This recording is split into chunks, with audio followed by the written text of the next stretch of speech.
Corner, deny, stay up, go get him, right there. Basketball is primarily visual. It's about watching these superhuman athletes dance with the basketball, or explode and contort as they fly through the air, or even arch an orange sphere high into the sky and watch it drop through a teeny cylinder 30 feet away. But there's another layer we rarely experience: all the communicating on the floor. Down, go, bump down. Hey, coming back off! Screener, Pat, body up. The sound of an NBA game is filled with players and coaches yelling valuable information to each other all the time.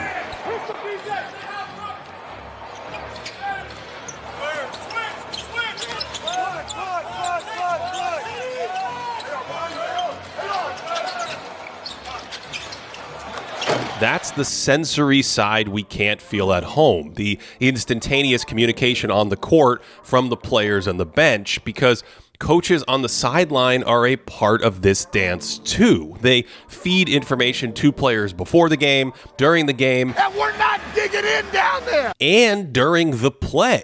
Back, hey, run it. The simplest version of this is just calling out basics in the middle of a possession. JJ Redick's reminding Jackson Hayes to drop down under the basket here. Assistant coaches will also shout these kinds of instructions. Greg St. Jean's yelling technique reminders at Rui Hachimura.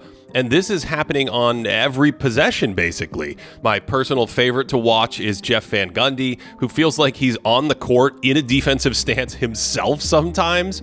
JVG sniffs out this after timeout play and is telling Kawhi to take away Stephon Castle's right hand.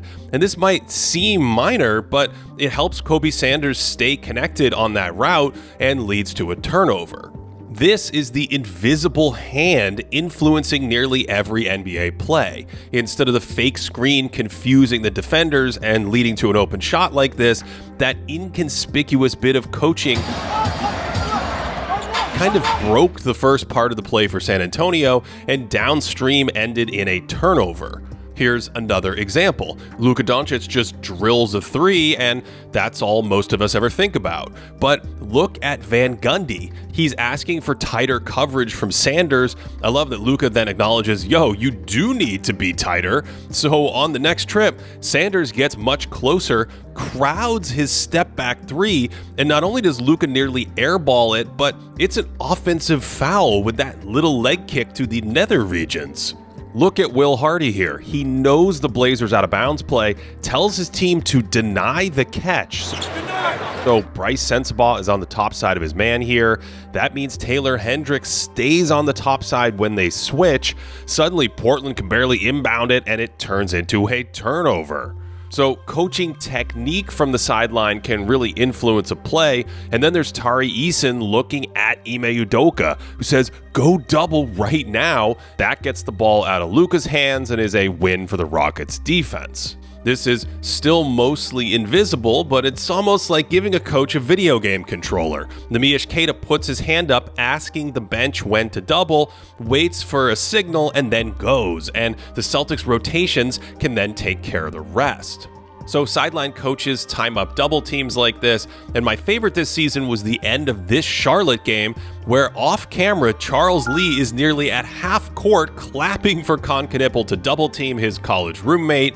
Con anticipates a pass and pops the ball into the air, and so player and coach harmonize for this game-winning play here, along with a brilliant save from Sion James. And this stuff is all common: coaching technique, or alerting someone of a mistake, or even timing up double teams. Get out, Dad, get up. Perhaps the most memorable example of defensive coaching throughout an entire possession was Jason Kidd hopping around with his entire staff and bench during Game 7 of the 2022 Western Finals against Phoenix, giving us this memorable mic'd up moment. Now, come on. Channel 5, stay home. Stay home, don't, stay home, don't, stay home, don't. Channel 5, baseline, trap.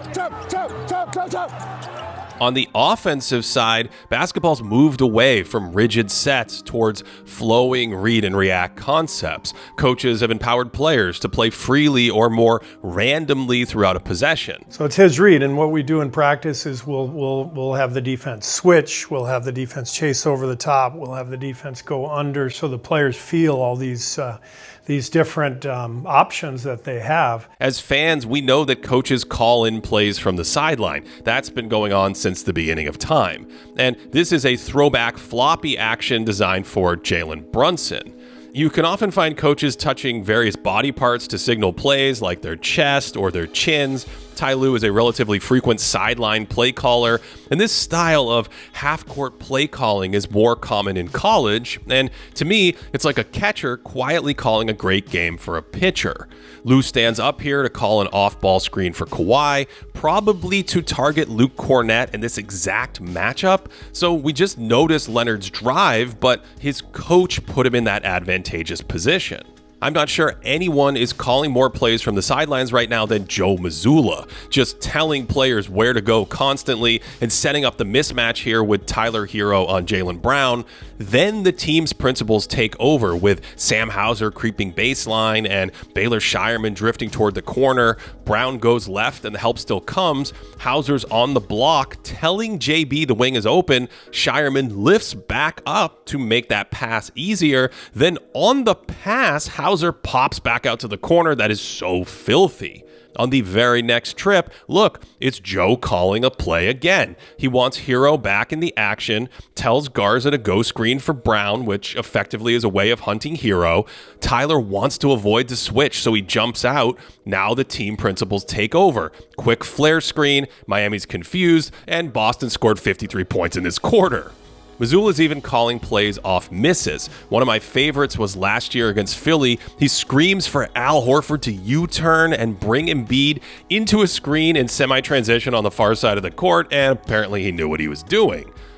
Here's a great example against Detroit, where Mazzulla calls the action while Derek White walks the dog. He moves Peyton Pritchard to the near corner and brings Jordan Walsh to the elbow instead, and this is key because Duncan Robinson's guarding Walsh. So when he sets the screen for Brown, Robinson's the weak link in the action. They avoid the switch, but then it's a total breakdown and an uncontested dunk. The feel for his play calling was on display against the Thunder recently. OK's Twin Towers were able to switch Boston's Spain pick and roll actions, so Mazzulla stopped calling them against the Twin Towers, waiting for the Thunder to go to a smaller lineup, and then it was suddenly a lot easier to attack that way. Late in that game, Mazzulla even called an emergency timeout when Neemias Queta was stuck and almost maybe doing a travel. And I love when this invisible hand influences the game mid-play. Charles Lee tells his players to change sides, probably just to confuse the defense here, then triggers LaMelo Ball to vacate the corner, and he's timing this cut with a flare screen so there's no extra defender to help. Portland actually defends the pass really well, but that empty corner allows Brandon Miller to play a two-man game, and they end up with a little floater. Here's one on defense. The Spurs pressure Kawhi in the backcourt. Carter Bryant starts running back. Mitch Johnson tells him to stop and stay with Leonard. Then he changes the defense on the fly, so the Spurs are in man, and more coaches are manually changing zones to man this year, giving us this sequence. Jackson. Dunn has it blocked by Wemby. That's 4 swats now for Wembanyama. Alley-oop. It's even more fun when players counter this coaching. Redick calls in a Spain pick and roll. Hardy and the Jazz yell instructions to counter by keeping their center near the hoop. So Keontae George pre-switches on the first screen. Only Ace Bailey's slow following the second screen, and that allows Austin Reeves to slip out early into all this open space. Bailey expects him to screen George in front of him, but Austin's long gone by then. Brilliant counter for a 4-point play. And this is pure chess. Mazzulla seems to tell Queta to bring Jakob Poeltl up into the screening action on this inbounds. But then Scotty Barnes says, hold on, they're up to something. Jakob, let me guard Queta. When Queta sees this, he tells the bench, hey, guys, they pre-switched. Joe says, don't worry, and just tells Hauser to go set the screen so they could still hunt hurdle. Now, watch it all unfold. Hauser passes and then goes to screen, but Barnes switches back so he could just materialize and switch onto Brown anyway and stonewall Jalen. That is legit 4D chess. Of course, Boston's so good they confuse everyone by playing uphill and just drop in another 3. Amazing. Let's take it up to the final level, where coaches call out the opponent plays. Jamal Mosley's calling out his team's name for the play that the Lakers are running. He recognizes it immediately, which also lets his players know how to play it and what's coming since they see it in practice. And sure enough, that early recognition helps the Magic mostly contain the action, and the possession stalls out for the Lakers. And I thought this was pretty cool. The Magic ran that play last week. Jordan Ott sniffed it out and told Royce O'Neal what was coming. So the Suns were all over how they wanted to defend this, and that completely flatlined this Magic trip. Ott has done an amazing job for Phoenix in his rookie season. And last but not least, JJ Redick calls the play and the coverage against Milwaukee here. Ice Sterling, 77 shots. Ice Sterling, 77 shots. So he's told them that the Bucks are going to set staggered screens for the ball handler like this, where one player rolls, the other cuts to the three-point line, and they gave up a wide open shot the first time the Bucks ran this. So ice early gives them a counter coverage where Austin Reeves forces the ball handler away from that screen. The big drops into position behind him to help contain the dribble. And if Luka got out earlier, this would have completely contained that action.